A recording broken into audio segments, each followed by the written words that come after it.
আজি আমাৰ খৈৰাবাৰীত ASRLM Assam state rural livelihood মিছনৰ অধীনত দীনদয়াল উপাধ্যায় গ্ৰামীণ কৌশল বিকাশ যোজনা য'ত বিনামূলীয়াকৈ বিভিন্ন ধৰণৰ স্কিল কিছু ট্ৰেইনিং দিয়া হয়। তাতে আমি অল অসমত 2000টা ষ্টুডেণ্টক বিনামূলীয়াকৈ ছুইং মেচিন অপাৰেটৰ ট্ৰেইনিং দিয়াৰ কাৰণে ব্যৱস্থা কৰিছোঁ। তাৰে এইটো এটা প্ৰথম চেণ্টাৰ খৈৰাবাৰী, যিটোৰ আজি আনুষ্ঠানিক শুভ উদ্বোধন আছিলে। আৰু তাতে আজি আমাৰ এজ এ চিফ গেষ্ট মুখ্য অতিথি হিচাপে আমি আমাৰ সন্মানীয় সাংসদ দিলীপ শইকীয়া ডাঙৰীয়াক আমন্ত্ৰণ কৰিছিলোঁ। গতিকে তেওঁ আহি পিনে আমাৰ অনুষ্ঠানখন শুভ উদ্বোধন কৰিছে।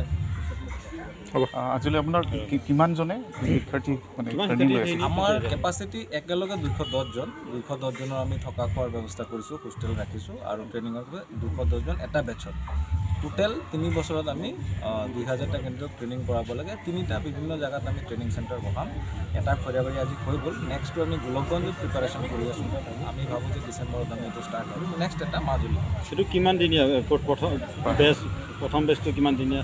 Approx 3 month. আৰু তেওঁলোকৰ OJT থাকে, অন জব ট্ৰেইনিং। যিহেতু এইটো ইণ্ডাষ্ট্ৰিয়েল ছুইং মেচিন অপাৰেটৰ, এইটো আপুনি চাইছে যে মেনুৱেল ছুইং মেচিনটো নহয়, এইটো কাৰেণ্টৰ থ্ৰুদি চলে। যিটো ইণ্ডাষ্ট্ৰিত যিটো প্ৰডাকশ্যনতে যিটো মেচিন ইউজ কৰে সেই মেচিনটোৱে।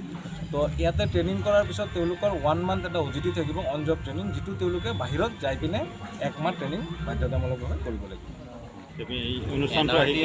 NRDSৰ দিনত অসম লাইভলিহুড মিছনৰ আণ্ডাৰত যি স্কিল বিকাশ যোজনা, যিটো আজি খৈৰাবাৰী ট্ৰেইনিং চেণ্টাৰ মাননীয় আমাৰ ডাইৰেক্টৰ সুধীৰ চৰকাৰ ডাঙৰীয়া যি তেখেতৰ উদ্যোগত গঢ় দি উঠিছে, এই অনুষ্ঠানটো যোনে বাহিৰৰ পৰা দেখে সি অনুভৱ নকৰিব।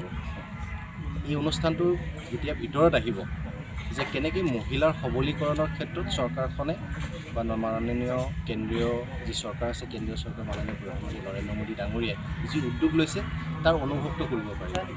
আৰু মই নিজেও অনুভৱ কৰিছোঁ আজি এই অনুষ্ঠানটোৰ লগত থাকি যে ইয়াত যি আমাৰ গুৰুগৃহ বুলি ক'ব পাৰি, গুৰুগৃহত থাকি মহিলাই নিজৰ যি ইয়াত শিক্ষাদান লৈছে, মই আশা ৰাখিছোঁ যে আগন্তুক দিনত এনেকুৱা ধৰণৰ অনুষ্ঠানে আমাৰ মহিলাসকলক কৌশল বিকাশ যোজনাৰ ক্ষেত্ৰত গুৰুত্বপূৰ্ণ ভূমিকা গ্ৰহণ কৰিব।